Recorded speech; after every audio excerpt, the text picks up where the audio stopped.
We will begin with the Cartesian sign convention. Height is positive upwards, negative in the downwards. Then direction of incidence ray, if it is towards the positive axis, it is taken positive, opposite to the negative x-axis, then it will be negative. Right? So let us understand the lens formula. First of all, I'll just show you what is U. See, this is the object.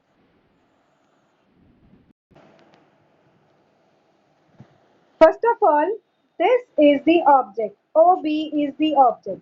Now here it is, right towards the left hand side of the lens.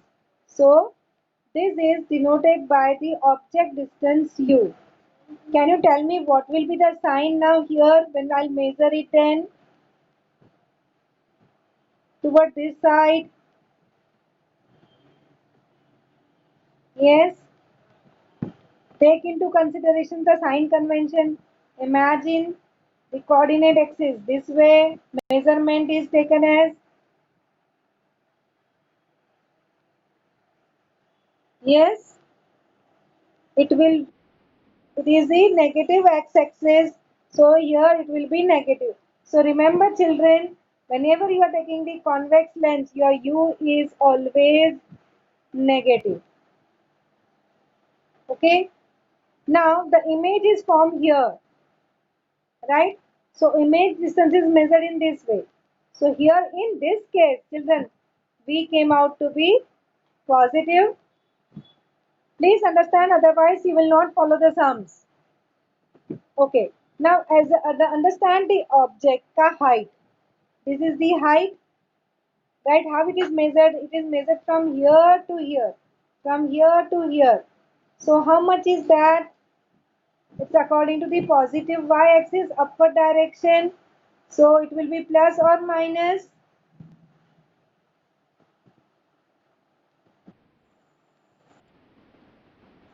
So your H1 will be positive always. H1 is the height of the object. Now you can see here, the image is formed here, right? It is the negative y-axis. So your H2 will be negative in this case. Followed. So for all the things you are going to understand about the sign first, decide the sign using the Cartesian sign convention. Our lens formula is 1 upon V minus 1 upon U is equal to 1 upon F. 1 upon V minus 1 upon U is equal to 1 upon F. So what is U here? The distance of object. And what is the V? V is the distance of the image. And what is F? What is F? F is the focal length. And this children formula, this lens formula is same for any of the spherical mirror, okay?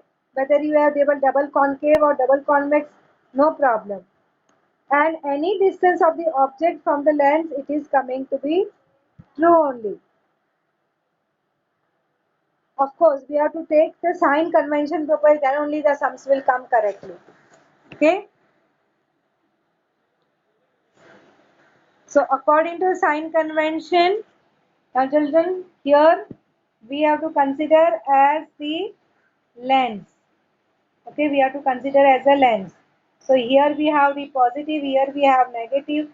Upward direction we have the positive and downward direction we have the negative. So I read it. The object is always placed on the left side of the lens and all the distance parallel to the principal axis are measured from the optical centers. This is the optical center, right? So here I have the optical center and from there all the distance are measured. The distance measured to the right are taken as positive. So this is positive and the left is taken as negative. The distance perpendicular to the principal axis above it is taken as positive. So this is taken as positive and the distance perpendicular to the principal and below it is taken as negative. The focal length. Now children, see, when you have seen the diagram of lens, this is how the rays used to come, and we use seen that it is converging here. Here the point image is formed. So remember that the focal length f of the convex lens is positive.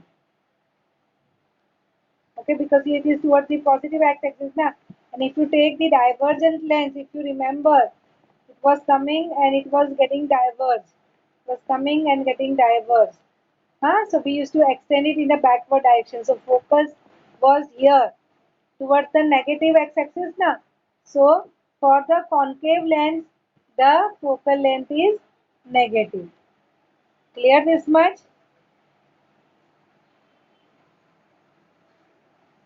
So as the focus is here on the positive x-axis side, it is focal length is positive. Whereas in the double concave lens, we have to extend it in the backward direction, and here you will get the focus. So here is our optical center, and here is the focus. So it is towards the negative axis. So focal length is negative. Okay. Now the next part which we are going to learn today is about the magnification. Magnification due to a lens is the ratio of the heights of the image to the height of the object. So what is it? It is height of the image, that is h2, upon the height of the object, that is h1. And children, as it is a ratio, it will not have any units. Okay, as it is a ratio, you will have magnification 1.5, 2, etc. So it was just the ratio of the two. Okay, so m is equal to h2 upon h1. Now children, this magnification due to a lens is also related with the object and the image. So we have one more formula. Magnification m is equal to v, that is the image distance upon the object distance. See what you have observed here, m is equal to h2 upon h1, and m is also equal to v upon u. So I can correlate children. V upon u is equal to h2 upon h1. Right? So this is the relationship what we have between the object distance, image distance, and the height of the object and height of the image.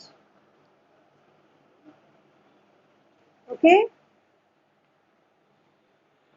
So you can just do the comparison. You will have that h2 upon h1 is equal to v upon u. Left hand side same, so right hand side also same. Okay, so this is about the magnification. Now take two convex lenses of different sizes and collect sunlight on a paper using one of the lens. So paper will start burning after a while. Correct? Now note the time for the paper to start burning. Okay. Now what you do, you take the second lens, and with that also you do the same thing. Means again you are going to concentrate the sunlight so that the paper start burning, and again you are going to measure the time. What do you think? The time required for the both will be same or not necessary? Yes, it is not necessary. Some lenses can converge the sunlight faster, some don't, take little bit more time. So this, due to this, there is a new concept called as the power of the lens. Okay. So when you have measured the timings for the lens so that the paper starts burning, The time came out to be different. Power of lens is the capacity of a lens to converge or diverge the incident ray. So obviously it is going to depend on the focal length. If the focal length is more, we said that the power is less, means it is inversely proportional to. So P is equal to 1 upon F. It is inversely proportional. P is equal to 1 upon F. But please note that here the focal length you are going to take in meters, not in centimeter. Though you get in a centimeter, but SI unit is meter, so you need to convert it into meter. And this particular part, this power is given the unit of power is given a new name. Obviously, what will be unit normally? Otherwise, 1 and focal length in meters. So 1 upon m. So this 1 upon m is given a new name as diopter, denoted by letter D.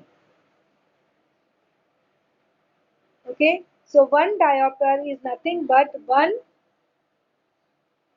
upon 1 meter. Okay. Now, if you have the two lenses of focal length f1 and f2 which are kept in contact with each other, then the uh, effective effective focal length will be 1 upon f is equal to 1 upon f1 plus 1 upon f2. What is 1 upon f1? Is nothing but p1, right? And 1 upon f2 is p2. So what you will have? P is equal to P1 plus P2. So power of the lens can say simply is the sum total of the power of the lens, whatever lenses you have used. Clear this much?